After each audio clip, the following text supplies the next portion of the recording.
ಎಲ್ರಿಗೂ ನಮಸ್ಕಾರ. ಮಂಡ್ಯ ಅಂತ ಸಿಟಿಲಿ ಸೈಟ್ ಇದೆ ಅಂತ ಅಂದರೆ ಎಷ್ಟು ಬೆಲೆ ಬಾಳುತ್ತೆ ಅಂತ ಎಲ್ರಿಗೂ ಗೊತ್ತೇ ಇರುತ್ತೆ. ಅದರಲ್ಲೂ ಸೈಟಲ್ಲಿ ಕೃಷಿ ಮಾಡೋದು ಅಂದರೆ ತುಂಬ ವಿಶೇಷ. ಇಲ್ಲೊಬ್ರು ಯುವ ರೈತ ಹೈನುಗಾರಿಕೆನ ಮಾಡ್ತಾ ಇದ್ದಾರೆ. ಹೈನುಗಾರಿಕೆಯಿಂದ ತಿಂಗಳಿಗೆ 50,000 ಆದಾಯ ಕೂಡ ಪಡಿತಾ ಇದ್ದಾರೆ. ಈ ಒಂದು ಸ್ಟೋರಿ ನಿಮ್ಗೇನಾದರೂ ಇಷ್ಟ ಆಗಿದ್ರೆ ದಯವಿಟ್ಟು ಈ ವಿಡಿಯೋನ ಲೈಕ್ ಮಾಡಿ. ಇದೇ ರೀತಿ ಹೆಚ್ಚಿನ ವಿಡಿಯೋಗೆ ನಮ್ಮ ಚಾನಲ್ನ ಸಬ್ಸ್ಕ್ರೈಬ್ ಮಾಡಿ. Thank you so much.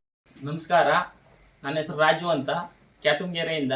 30 ಕುಂಟೆಯಲ್ಲಿ ಮೇಕೆ ಸಾಕಾಣಿಕೆ, ಹಸು ಸಾಕಾಣಿಕೆ, ಮೇವು, ಮನೆ, ಫಾರಂ ಒಂದೇ ತಾವು ಮಾಡ್ಕೊಂಡಿದ್ವಿ. ನಾವು 10 ವರ್ಷದಿಂದ ಮಾಡ್ತಾ ಇದ್ದೀವಿ. ಲಾಭ ಇರೋದಕ್ಕೆ ನಾವು 10 ವರ್ಷದಿಂದ ಮಾಡ್ತಾ ಇದ್ದೀವಿ. ಕೇವಲ 30 ಕುಂಟೆ ಜಾಗದಲ್ಲಿ ಹಸು ಸಾಕಾಣಿಕೆ ಬರೀ 1 ಕುಂಟೆಲ್ ಇದೆ.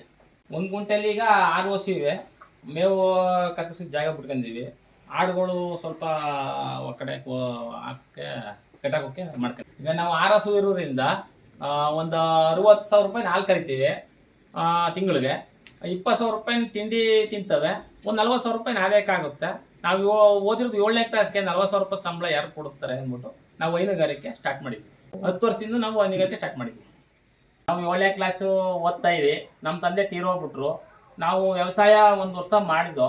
ಅದರಿಂದ ಸ್ವಲ್ಪ ಆಳು ಕಾಳು ಸಮಸ್ಯೆಯಿಂದ ನಾವು ಹಸು ಸಾಕಾಣಿಕೆ ಮಾಡೋಣ ಅಂತ ನಮ್ಮ ಫ್ರೆಂಡು ಹೇಳ್ದ. ಅದರಿಂದ ನಾವು ಹೋಗಿ ಒಂದು 2 ಹಸು ತಮಿಳ್ನಾಡಿಂದ ತಗೊಬಂದ್ರಿಂದ ಒಂದು 2 ಹಸು ಕರ್ಕೊಂಡು ಡೈರಿ ಹಾಕ್ತಿದ್ವು. ಹಂಗೆ ಕರು ಒಂದು 6 ಹಸ ಆಗಿದೆ. ಈಗ 30 ಕುಂಟೆಲಿ ಕೇವಲ 1 ಕುಂಟೆಲಿ ನಾವು ಹೈನುಗಾರಿಕೆ ಮಾಡ್ಕೊಂಡಿದ್ವಿ. ನಾವು ಓದಿರೋದು 7ನೇ ಕ್ಲಾಸಿಂದ 20,000 ರೂಪಾಯಿ ಯಾರು ಕೊಡ್ತಾರೆ ನಮಗೆ. ಅದರಿಂದ ಹಸುಗಳಿಂದನೇ 20-30,000 ರೂಪಾಯಿ ಲಾಭ ಮಾಡ್ತಾ ಇದ್ದೀವಿ. ಆಮೇಲೆ ನಮ್ಮ ಫ್ರೀಯಾಗಿ ಎಲ್ಲಾರ ಹೋಗಿದ್ದು ಫಂಕ್ಷನ್ ಎಲ್ಲ ಹೋಗ್ಬೋದು. ಅದಕ್ಕೊಂದು 1 ಗಂಟೆ ಕೆಲಸ ಆಯ್ತದೆ. ಬೆಳಿಗ್ಗೆ 1 ಗಂಟೆ, ಸಂಜೆ 1 ಗಂಟೆ ಅಷ್ಟೇ ನಮ್ಮ ಕೆಲಸ ಇದೆ, ಹಸುಂದು ಕೆಲಸ.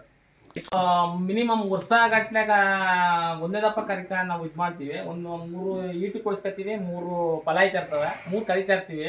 ಅದರಿಂದ ಲಂಸಮ್ ನಡೀಲಿ ಅನ್ನೋದ್ರಿಂದ ನಾವು ಒಂದು 30,000-40,000 ತಿಂಗ್ಳಿಗೆ ಆದಾಯ ಆಯ್ತದೆ. ಒಂದು ಫೀಡ್ಗೆ ಒಂದು 10-12,000 ಅವಕ ಹಾಕ್ತೀವಿ. ಪ್ರಾಬ್ಲಮ್ಗಳು ಅಂದರೆ ಒಂದು ಸ್ವಲ್ಪ ಕರು ಹಾಕುವಾಗ ನಾವು ಏನು ಸರಿಯಾಗಿ ನೋಡ್ಕೊಳ್ಳಿಲ್ಲ ಅಂದರೆ ಕೀಲ್ಬಿಟ್ಟು ಹೋಗ್ಬಿಡೋದು, ಆಮೇಲೆ ಬಿದ್ದೋಗ್ಬಿಡೋದು ಕೆಳಗಡೆ. ಅದು ಆಯ್ತದೆ. ಅದೊಂದು ಸ್ವಲ್ಪ ನೋಡ್ಕೋಬೇಕು. ಹಸಿರು ಮೇವು ಕೊಡ್ತೀವಿ ಫಸ್ಟು. ಆಮೇಲೆ ತಿಂಡಿ ಫೀಡ್ಸು, ರವೆ ಬೂಸ ಹಾಕ್ತೀವಿ. ಹಾಲು ಕರಿತೀವಿ. ಫಸ್ಟು ನಾವು ಕೆಚ್ಚಲ ತೊಳಿಬೇಕು. ತೊಳೆದಾದ್ಮೇಲೆ ನಂತರ ಮಿಷಿನು ಕ್ಲಿಬ್ಬ ಹಾಕಿದ್ದು 10 ನಿಮಿಷ ಒಂದು ಹಸು ಹಾಲು ಕರಿತೀವಿ. ಹಾಕ್ಸ್ಕತೆ ಬರೋದಕ್ಕೆ ರೂಢಿ ಆಗೋ ಗಂಟೆ ನಾವು ಕರಿತೀವಿ. ಬೆಳಿಗ್ಗೆ ಎದ್ದು ಮಾಮೂಲಿ ಕೊಕ್ಕೆ ತೊಳೆದ್ಬಿಟ್ಟು ನೀರು ಹಾಕ್ತೀವಿ ಮೇಲ್ಗಡೆ. ತಿರ್ಗಾ ಮಧ್ಯಾಹ್ನ ಒಂದು ಟೈಮ್ ನೀರು ಬಿಡ್ತೀವಿ ಮೇಲ್ಗಡೆ. ತಿರ್ಗಿ ಸಂಜೆ ಟೈಮು ಒಂದು ಟೈಮ್ ನೀರು ಬಿಡ್ತೀವಿ. ಕೊಟ್ಟಿಗೆನೂ ನೀಟಾಗಿ ತೊಳೆದ್ಬಿಟ್ಟು ಆಮೇಲೆ ಹಾಲು ಕರಿತೀವಿ ನಾವು. ಆ ರೀತಿ ಮಾಡೋದ್ರಿಂದ ಹಸುಗಳು ಯಾವ ರೋಗ ಇದು ಬರಲ್ಲ. ಗೊಬ್ಬರ ಅಲ್ಲೇ ಇದಕ್ಕೆ ಹಾಕ್ತೀವಿ. ಪಾರಮೂಲಿಗೆ 30 ಕುಂಟೆ ಇರೋದ್ರಿಂದ ಪಾರಮೂಲ್ ಇದೆ, ಸೀಪೆಹಣ್ಣಿದೆ, ತೆಂಗು ಇದೆ, ಆಮೇಲೆ ಕಿರಳಿಕಾಯಿ ಗಿಡ ಇದೆ, ಎಲ್ಕ ಹಾಕ್ತೀವಿ. ಅಂದರೆ ಮನೆ ಸೀಟು, ಕಟಿಂಗ್ ಮಿಷೀನು, ಹಾಲ್ಕರಿ ಮಿಷೀನು ಎಲ್ಲ ತಗೊಂಡಿವಲ್ಲ 2 ಲಕ್ಷ ರೂಪಾಯಿ ಖರ್ಚಾಗಿದೆ. 1 ಕುಂಟೆ ಇರೋದ್ರಿಂದ ಒಂದು 6 ಹಸು 7 ಹಸು ಸಾಕ್ಬೋದು. ಆರಾಮಾಗಿ ಕೆಲಸ ಮಾಡ್ಬೋದು. ಒಬ್ಬರೇ ಮಾಡ್ತಾ ಇದ್ದೀವಿ. ಈಗ ಇನ್ನು ಜಾಸ್ತಿ ಮಾಡಬೇಕು ಅಂದರೆ ಜಾಸ್ತಿ ಮಾಡ್ತಿದ್ವು. ಅದನ್ನ ಇರೋದ್ರಿಂದ 1 ಕುಂಟೆ ಇರೋದ್ರಿಂದ ನಾವು ಒಬ್ಬನೇ ಮಾಡ್ತೀನಿ. ಯಾವ ಹೆಲ್ಪರ್ ತಗೋತಾರೆ. ನಾವು ಈಗ 2 ತಂದಿರೋದ್ರಿಂದ ಕರು ಮಾಡ್ಕೊಂಡು ಇನ್ನೂ ಸ್ವಲ್ಪ ಹಂತಾಗಿ ಜಾಸ್ತಿ ಮಾಡ್ತೀವಿ.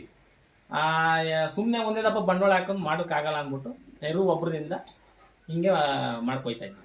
ನಾವು ಜಮೀನು ಕಮ್ಮಿ ಇರೋದ್ರಿಂದ 30 ಕುಂಟೆಲೆ ನಮಗೆ ಎಷ್ಟು ಆಗುತ್ತೆ ಅಷ್ಟೇ ಸಾಕು, ಜಾಸ್ತಿ ಮಾಡೋಕ್ಕೆ ಹೋಗಲ್ಲ. ಸಾಕಾಣಿಕೆಯಲ್ಲಿ ಲಾಭ ಇರೋದ್ರಿಂದ ನಾವು ಹಸು ಸಾಕಾಣಿಕೆ ಮಾಡ್ಕೊಂಡು ಹೋಗ್ತಾ ಇದ್ದೀವಿ. ನಾವು ಮಂಡ್ಯ ಸಿಟಿ ಇರೋದ್ರಿಂದ ಒಂದು ಸೈಟ್ ಇರೋದ್ರಿಂದ ನಾವು ಹಸುಗಳು ಕಟ್ಕೊಂಡು ಲಾಭ ಮಾಡ್ತಾ ಇದ್ದೀವಿ. ಎಕರೆಗಟ್ಟಲೆ ಇದ್ರೆ ಇನ್ನೂ ಇಷ್ಟು ಲಾಭ ಮಾಡ್ಬೋದಾಯ್ತು ನಾವು.